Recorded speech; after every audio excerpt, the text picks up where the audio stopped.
Hi, and welcome back to What Kind of Internet Do You Want? I'm Devon James, and today we're going to start to explore the Livepeer protocol. I know I promised you a video on mining Arweave, but we have something planned for that that'll take a couple of weeks to get out, so today we're diving into the fascinating world of video transcoding and format switching. We'll discuss why it's essential and how it impacts you, the viewer, and me, the content creator.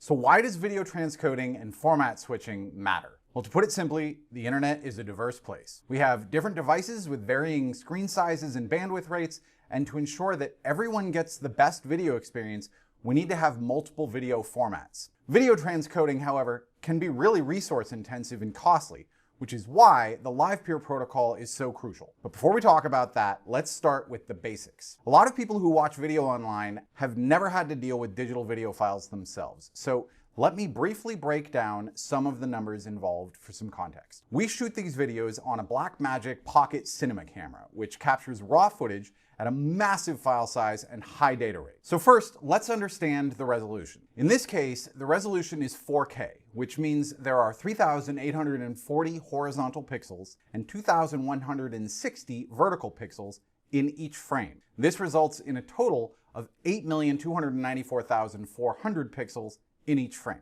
Next, we need to consider the bit rate of these pixels. In other words, how many bits of data does it take to store one pixel? In this example, the camera records with a 16-bit linear color depth. This means that each pixel in the frame has 16 bits of data dedicated to it. As a side note, for those nerds anxious to correct me, it does actually capture in 12-bit log, but this becomes 16-bit linear in editing software.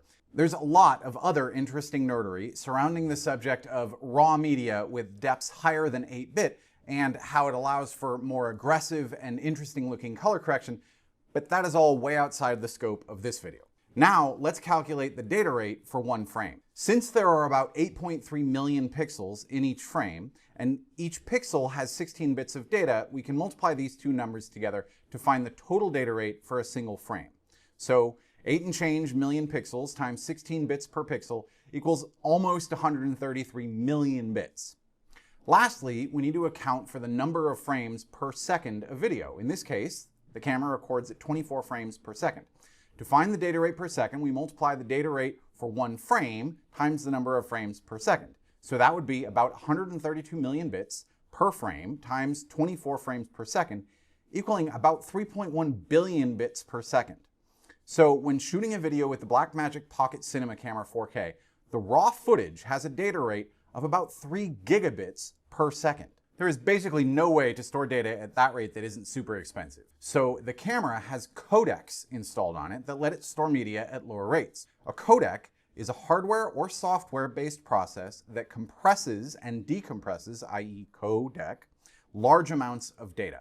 Essentially, to make it more manageable for capturing video, editing it, and then sharing it online, we use video compression. Video compression is the process of reducing the size of a video file without significantly affecting its quality. Decompression, on the other hand, is the process of restoring the compressed video file to its original form for playback. There are various video codecs available, like H.264 and ProRes, each with their own pros and cons. These codecs help balance the trade-off between compression processing, video quality, and file size. Like many other things, this is an example where there are 3 relevant factors involved, and you can select 2 to prioritize by reducing the third. So when I'm shooting a video, I don't have much available processing time to compress it since it's being captured in real time.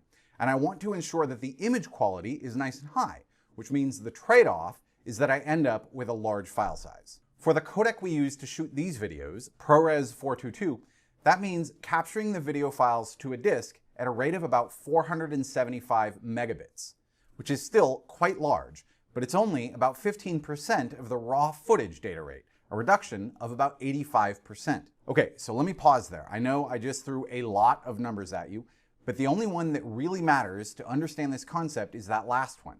With only a tiny bit of loss to image quality, the camera uses a codec that can eliminate 85% of the data that's being captured, basically in real time before it stores it. So, the next step, our video editor, Demi, hi Demi, brings these files into her editing software and works all of her magic. chopping it up, adding graphic overlays, and applying color correction to make it look really nice. And then she exports a file out that is at an even smaller data rate. So let's look at that triangle again. She, of course, wants to maintain that high image quality, and she needs to upload her outputs to YouTube and other platforms at a reasonable speed, so she needs the files to be more tightly compressed. But she doesn't need the output to happen in real time, and her computer has a stronger processor than my camera, so that's where the trade-off happens. She gets high image quality and a bit smaller file size in exchange for more processing time. On average, her outputs have a data rate of about 65 megabits per second. Compared to the compressed footage that was captured, this is another reduction of about 90%. So we went from 3 gigabits per second of raw data to 475 megabits per second of captured media to 65 megabits per second of edited media.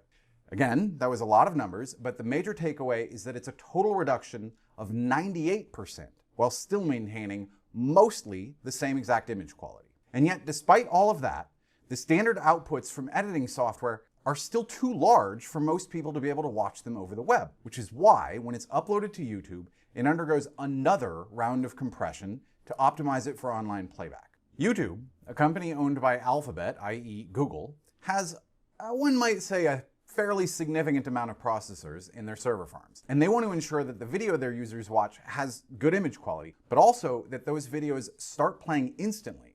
So a low data rate is really important to them. So by using way more processing power, they can get a really nice quality 4K video down to about 5 megabits per second. From our original raw data, this is a total reduction of 99.85%. But, believe it or not, even that is going to be too large for some devices. As I mentioned at the top, we have different devices, from mobile phones to desktop monitors, and each has its own screen size and aspect ratio. For example, a video that looks great on a 4K monitor might not play smoothly on a mobile device with a slower internet connection. And a video that would play well on that mobile device would look pretty terrible on a 4K monitor. So this is where bandwidth rates come into play. The speed of your internet connection dictates the quality of the video you can watch without waiting for buffering to happen. For instance, a user with a fast connection can enjoy a 4K video with minimal buffering, while someone with a slow connection might have to settle for a lower quality 720p video to avoid constant interruptions. So to accommodate all these variations, online video platforms need the ability to do video transcoding and format switching. Video transcoding is the process of converting a video file from one format, like 4K, to another, like 720p. This is necessary for several reasons, such as supporting different devices, improving video quality, or reducing file size. Format switching is the process of dynamically selecting the best video format based on the viewer's device and internet connection. So as you can imagine, YouTube and other web video platforms spend a lot of money to transcode and format switch videos in a way that appears relatively seamless to end users. These processes are resource intensive and can be quite costly. But what if I told you there's a way to reduce these costs significantly? That's where Livepeer comes in. Livepeer is a video transcoding and format switching protocol that performs the necessary work at a fraction of the cost that centralized solutions charge. In fact, while Mux Video charges $2.40 per hour transcoded, and Amazon Web Services, or AWS, charges $1.20 per hour transcoded, the Livepeer network costs only 30 cents per hour transcoded. This substantial cost reduction is made possible by utilizing a decentralized network, which we'll dive into in more detail in our next video. So make sure you're subscribed, because that one's going to be all about how Livepeer works and how it can revolutionize the way we transcode and stream video online. You won't want to miss it. You can find me on Twitter at Devon James and Web3 Working Group on all socials at Web3WG. If you enjoyed this video, please give it a like and share it with your friends. Thank you for tuning in, and I'll see you in the next video.